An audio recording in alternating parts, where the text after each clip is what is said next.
Hi, I'm James Shillinglaw for Insider Travel Report, and I'm here today with Wesley De Silva, who is the president of Regent Seven Seas Cruises. Relatively new president, too, and this is the first time I've had a chance to interview him. We've wanted to, and our paths have crossed already a couple times, but we haven't had a chance to sit down. So we thought we'd take this opportunity, even though he's traveling. I'm actually home for a change, but wait, what's new? So we're going to talk to him about what's going on with Regent Seven Seas Cruises, and I tell you, we get a press release every week with something new and something great coming up.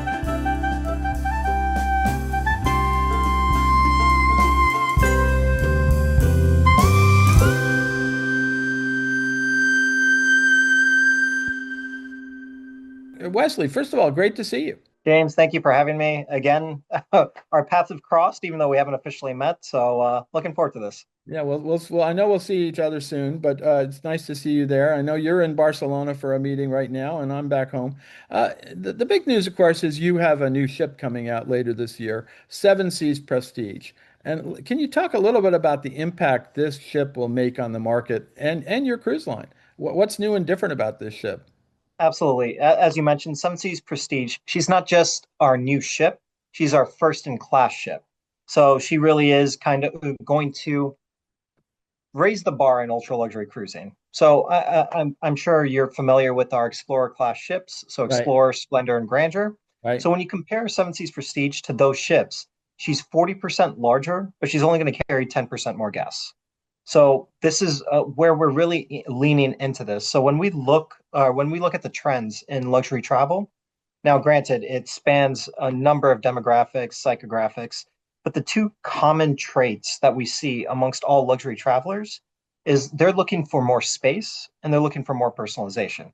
Right. So we're doing just that with Seven Seas Prestige and the Prestige class, where the space ratios, the guest to crew ratios are going to be some of the best ratio metrics in the industry, really leaning into that space as well as that personalization. Because again, managing that guest to crew ratio allows our crew the ability to really personalize and individualize the experience for our guests.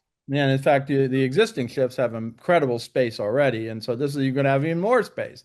I don't But know, you're going to take it to the next level. Wesley. I don't really want that much space around me. I don't know about you, but I Oh, yeah, I was going to say a lot of that space, obviously, some of that space went into the public spaces. We have some yeah. new restaurant concepts. We're introducing Azor, which is a Greek slash Mediterranean themed restaurant, but a good amount of that space went into the suites themselves. So we're Right, introducing these suite categories. Of course, I have to talk about the crown jewel, which is the Skyview Regent Suite. right. So she is just under 9,000 square feet, spans two decks, and she carries a price tag of $25,000 per night. Wow. Well, you've always been known for your incredible suites categories in the earlier ships, but it sounds like you've gone over the top on this one.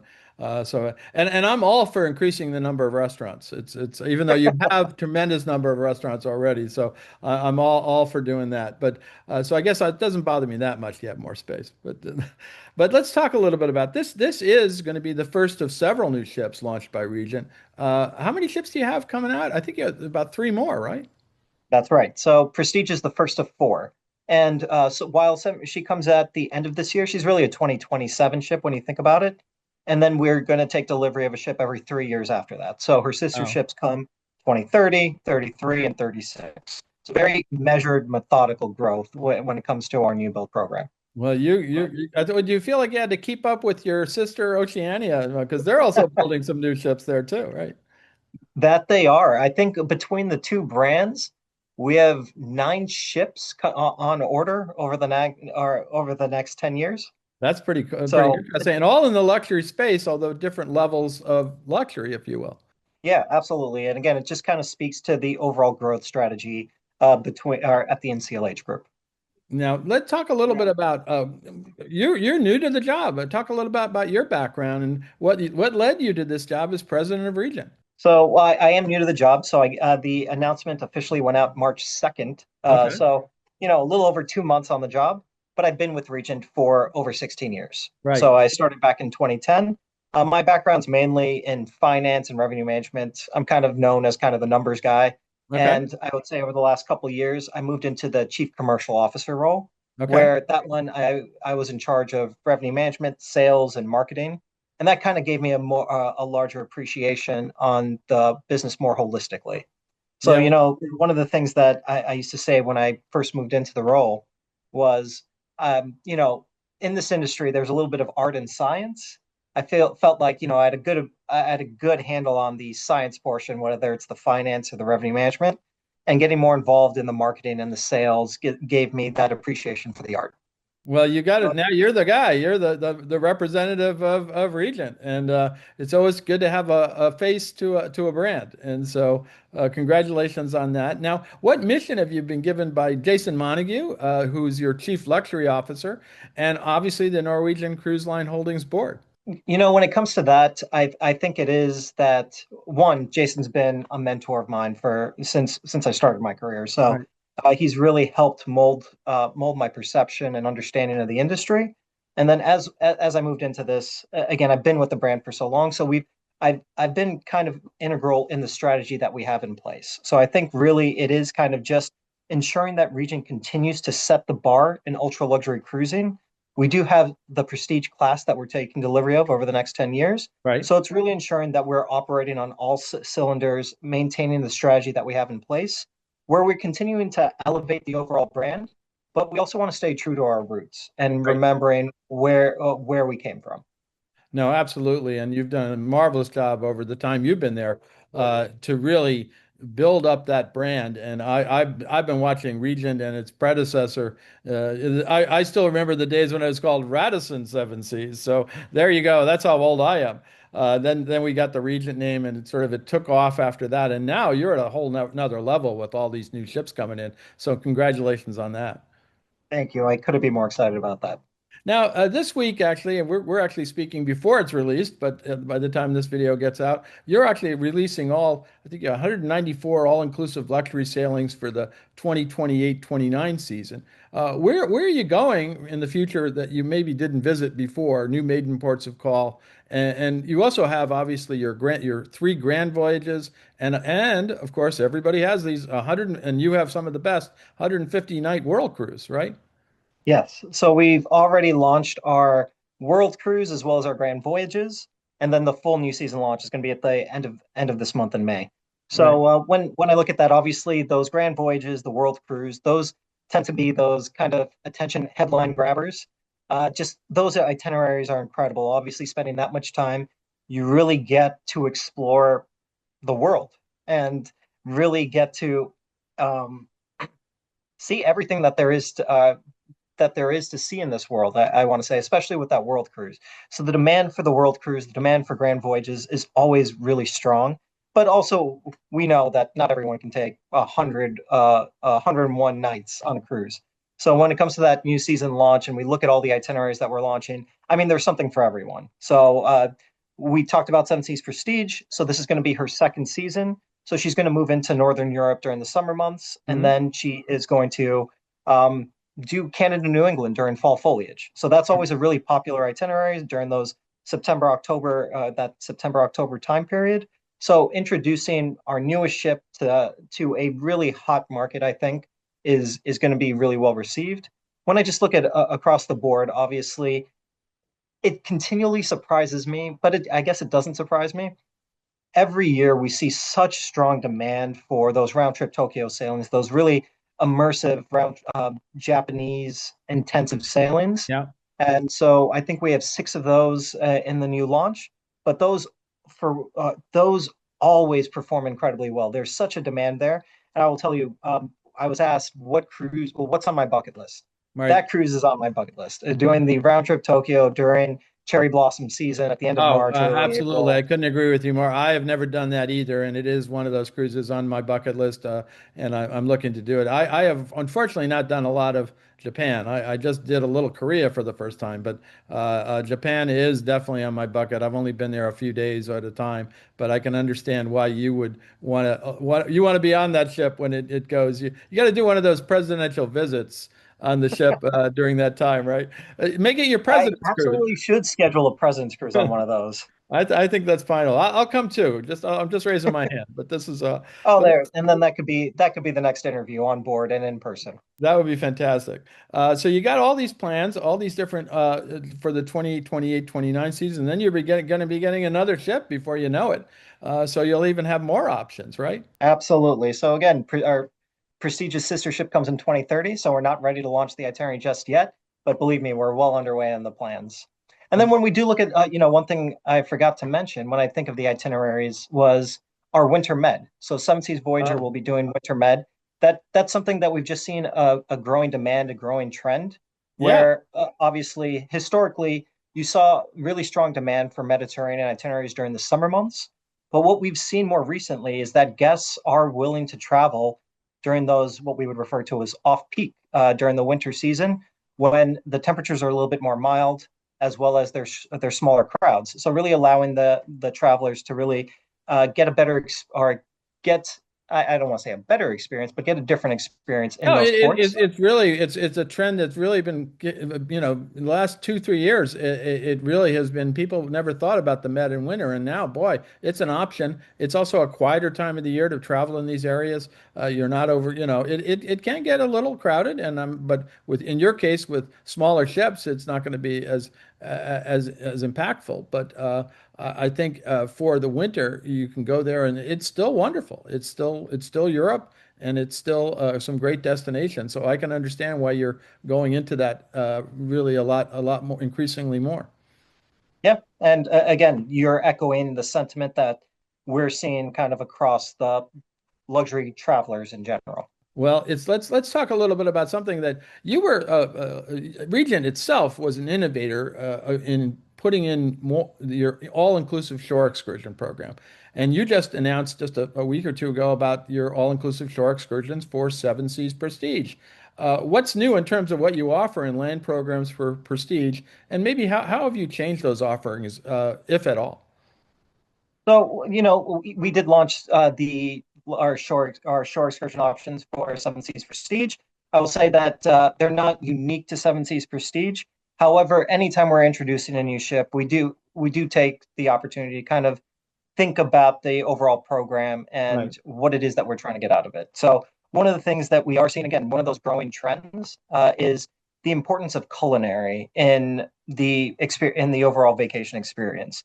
So one of the things that are recently introduced was our Epicurean enrichment shore excursions, right, where they're chef-led tours, where whether it's on our Explorer class or even now Mariner and Voyager, since we're introducing the Epicurean Enrichment Studio, we now have chefs on board that can help escort our guests on these excursions. So with these excursions, it does lean more heavily into the culinary experience on right. land. So as an example, you'll see one of our chefs will take you to the local market and they'll help explain what it is that they look for in terms of the ingredients and the different components of a recipe. And then sometimes what they'll even do is they'll purchase those same ingredients and they'll bring them back on board, and they may do the culinary class using those ingredients that they purchased. So it really helps immerse our guests in that culinary component in the destination. Well, I got to tell you, I kind of learned how to cook on Regent because of your culinary programs. You have a marvelous instructors and chefs, and I come back and all enthusiastic, and then I forget how to make it. So this is the issue. I mean, and I know, and part of me doesn't. You know what? They do such a better job than I do, but it is pretty. It's a great achievement when you've made a few with your team, and you go through the kitchens up there and get your smock on and. I'm sure you've tried it by now. To try that, it's a marvelous activity, and to know that you're going to be going offshore, onshore to going to visit markets and to see how things are made, and then coming back. That it would be a great experience. And you mentioned it. So the Culinary Arts Kitchen, it's an incredible experience on board. I absolutely love it. I'm not great in the kitchen, but I really enjoy those classes, and I feel like I'm sort of doing it correctly. Well, But that's my it. You favorite come part back is all that enthusiastic. Says, I know how to do this now, and then you're like, wait a minute, you got yeah, but to. then you forget. Then you have to do the cleanup after. Oh Whereas at well, least in that's the Culinary Arts you don't on the kitchen, they culinary do it arts. for you. Exactly. That's the part that I never like about cooking. So that's it. It makes like I don't care about the eating at that point. I just have to clean up. Now let's talk a little bit about some of the new features. You're also been introducing new features in your chips. In fact, we have a an item up today about your new sleep experience. We gave it a bed headline, but I tell you, it's actually the first story on Insider Travel Report today. People are very Oh, look at that. interested. People are very interested in that. Tell us a little bit about these new experiences, both the sleep experience, you got new culinary experiences, and more. And then I think you have a new air concierge program too, right? Yeah, well, again, we are introducing different experiences across the board to again really ensure that we continue to refine and enhance the overall region experience. So you mentioned sleep, so we did introduce Flu is the name of the mattress that we'll be introducing on board Seven Seas Prestige, and this Flu mattress it's handmade Italian designers where specifically it for our Skyview Regent suites. Right. The spring count. Now, again, I am by no means We a all heard about thread count. I've never heard about spring count. exactly. So spring count. So on a luxury mattress, a spring count of 5,000 is considered incredible. So for the Skyview Regent Suite, we doubled it, and it's a 10,000 spring count is what it is on that mattress. And then for Wow. all of the distinctive suites, we're introducing the Flume mattress across all, and not to the same level as the Skyview Regent Suite, but again, it's this Leonardo. It's referred to as the Leonardo mattress. And again, incredible sleep quality. I mean, you're going to sleep on one of those beds and you're going to absolutely want to take it home with you.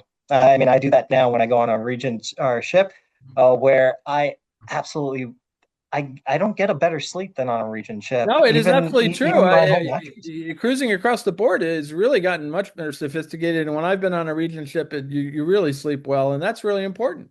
It's we Yeah. forget about that. Maybe we got to talk about where I can buy one of these mattresses because I think this is going to be interesting because I don't know if I'll be able to go back to anything else after that. It sounds like, and we have the whole video up today of how they're made. So it's kind of extraordinary, exactly. And that is a new luxury. Sleep is a luxury. Sleep is. And after this, let me know. And I may know a guy. You mean that's good. I know a guy who knows a guy, right? But yeah, we'll talk about that. And then you have obviously new culinary expenses. You're talking about a new restaurant coming up, and then you have a new air concierge program for clients. And how can travel advisors take advantage of that? So the Air Concierge is a new program that we started on April 1st of this year. So it's only been in play for roughly a month and a half, but we introduced this program based solely on the opinions and the thoughts of both our guests as well as our travel advisors Right, on ways that we can improve the overall program. So now with Air Concierge, again, I mentioned the two travel trends that we're seeing with luxury travelers is more space, but then more personalization. That holds true for air schedules. right, So prior to April 1st, we would basically, or if you booked your air through Regent, we would ask you for class of service, so business, first, economy, and what gateway you would fly out of. Those were the right, kind of the two things that we asked about, and then we provided air schedules based on that. Whereas now, it really is personalizing the air based on the guests' requirements or preferences. So, say they're taking a cruise from Barcelona to Rome.